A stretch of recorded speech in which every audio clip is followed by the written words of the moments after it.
people of the internet, and welcome back to my channel, SK.inside. This video I really want to concentrate on my top 5 beauty ingredients that you can use in your daily skincare routines that help to improve the overall look and health of your skin.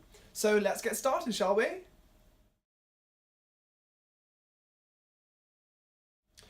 So I'm going to start with AHAs/BHAs, whichever you prefer to use. Now I tend to prefer using AHAs and BHAs to exfoliate the skin rather than physical exfoliators. Physical exfoliators can be slightly sharp, particularly things like salt, which have got sharp edges, and it can actually damage the skin when you're exfoliating and when you're applying pressure. But I prefer to use AHAs and BHAs because they actually work on the skin cells themselves. They weaken the bonds between them and they help the skin cells to actually drop off naturally. So you can unearth underneath a nice smooth, clear, bright, radiant layer of skin. So it's a common misconception that all acids are the same. And this is not really true. Things like lactic acid are actually naturally found in the skin. They help to hydrate the skin as well as stabilise the pH. So lactic acid is not only helping to exfoliate the skin, but lactic acid, especially in overnight products, helps to hydrate the skin as well and to brighten. Things like glycolic acid as well help to boost collagen production deeper in the skin. With AHAs, you can use them daily in things like toners, etc. I tend to not use things like AHA toners on a daily basis. I find it a little bit too much for my skin. So I tend to try and use an AH product once, maybe twice a week, more as a kind of treatment, maybe more of a mask or an overnight lactic acid treatment, something like that. So my next fundamental ingredient is hyaluronic acid. You are all bound to have heard of hyaluronic acid by now, and if you haven't, you have probably used it at some stage. Hyaluronic acid is an amazing ingredient. It helps to really deeply hydrate the skin. Again, like lactic acid, it is found inside the skin, in both the epidermis and the dermis, and it helps to retain skin water to keep it plumped and moisturised. And you can get different forms of hyaluronic acid. You can get low, medium and high molecular weights, and the different weights depend on how the actual hyaluronic acid works. Some are better at instantly hydrating the skin, and some have a longer term effect which helps to moisturise and to plump the skin over a long term. Now it's up to you which kind of type of hyaluronic acid you wish to use, and sometimes actually companies don't necessarily tend to state which types of hyaluronic acid they use. But hyaluronic acid in general is an ingredient that I would really highly recommend, whether it's in your moisturiser or whether you use it in a serum or in any other kind of method, maybe overnight again like lactic acid. You can find some treatments that have the lactic acid and the hyaluronic acid both to use overnight, and they work very well as well. So my third ingredient is actually SPF. It's not a particular ingredient, but a group of ingredients.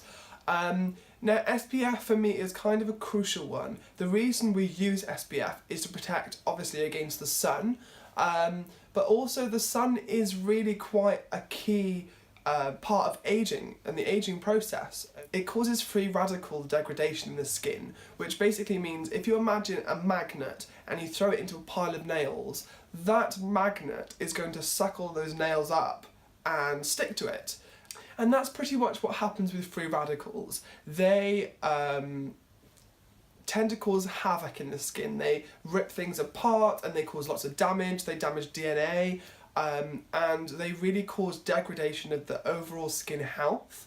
So using an SPF is helping to protect against that. Now there's physical and chemical SPFs. Physical SPFs are more things like your titanium dioxide, zinc oxide, etc. And they make a physical barrier on top of the skin, so actually they reflect the light. So some micronized versions of these chemicals as well, the titanium dioxide and the zinc oxide, they're a lot smaller in comparison to regular molecules, and because of this you actually find that they work slightly differently. And these chemicals are a lot less pacifying on the skin, so they don't whiten the skin as much, but there is concern with them actually penetrating the skin and causing damage inside the skin. You also find that micronized titanium dioxide and zinc oxide actually release free radicals when they absorb the UV rays, which is causing more damage in the skin. And I would advise to protect against the skin by using a strong antioxidant, which I'll get onto next. But then you've also got the other category, which is chemical SPFs. Now, chemical SPFs have come under a lot of fire. One of the most well known is oxybenzone. And oxybenzone is a little bit of an issue at the moment with the oceans. It's very toxic to the environment. It has also been linked to some studies in regards to health and safety with humans. They're not necessarily categorically evident and not always proven, but there is definitely a link between them. And I do use chemical filters, but if I had the right product that I could find with a physical filter, I would prefer to use that. They do cause a little bit of damage, there's no way around that, both of them, but they're also protecting the skin an awful lot. So I would say that SPF is another fundamental ingredient to use in your skincare. So my fourth ingredient is actually vitamin C. Vitamin C is an extremely good antioxidant and also helps to boost collagen and elastin production in the skin. It has also shown to inhibit the production of melanin, and melanin is the brown pigment which actually can lead to hyperpigmentation when it's not dispersed in the skin properly. And what vitamin C actually does is it reduces the production of this, so you get a more even skin tone as well. Vitamin C, I would say, is good to use at quite a high level. I have got products that I use vitamin C in up to 30%. Some people find that they work better in the evening using vitamin C. I quite like to use my vitamin C in the morning. I prefer 10% magnesium asorbate phosphate, which is a derivative of vitamin C. It's not quite as strong, and usually I would actually recommend ascorbic acid, which is the direct version of vitamin C. The alternatives are still effective, and I really enjoy the 10% version I have of the magnesium asorbate phosphate. But it's just about what works best for your skin, and using it in the morning helps to protect your skin throughout the day. Your SPF is protecting against all the UV damage, but then that antioxidant, the vitamin C, is really helping to fight against the free radicals during the day that are formed. My last skincare must-have ingredient is actually vitamin A. I wouldn't necessarily say that vitamin A is for everybody to use. Some people it works very effectively, others don't necessarily need it. But what vitamin A does is it kind of reverses the damage that is caused by all the things that we've talked about so far. So the free radicals that destroy the skin, they actually affect the structure, they break down the collagen inside the skin. So vitamin A really helps to restructure the skin.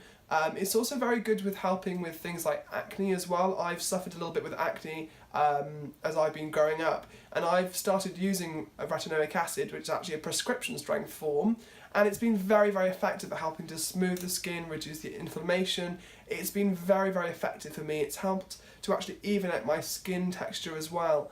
A lot of dermatologists would recommend using retinols from around about mid-20s onwards, because actually it very much counterbalances the damage that is caused to the skin just from everyday aggressions, things like your free radicals, smoking, pollution, and the UV rays as well.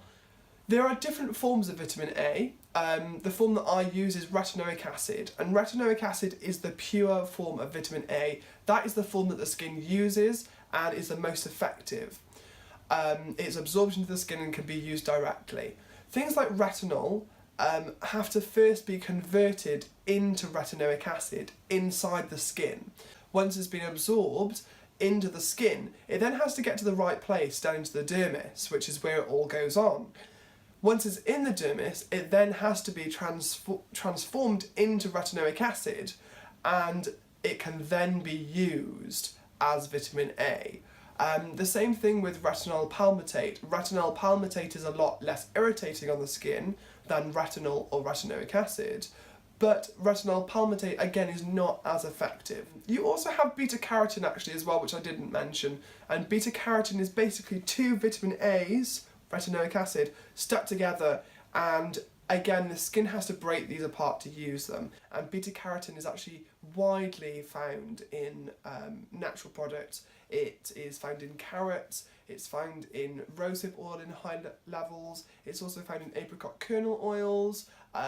A lot of fruits and vegetables that are actually orange, their colours derive from that beta carotene, and it's very good to eat as well as apply to your skin.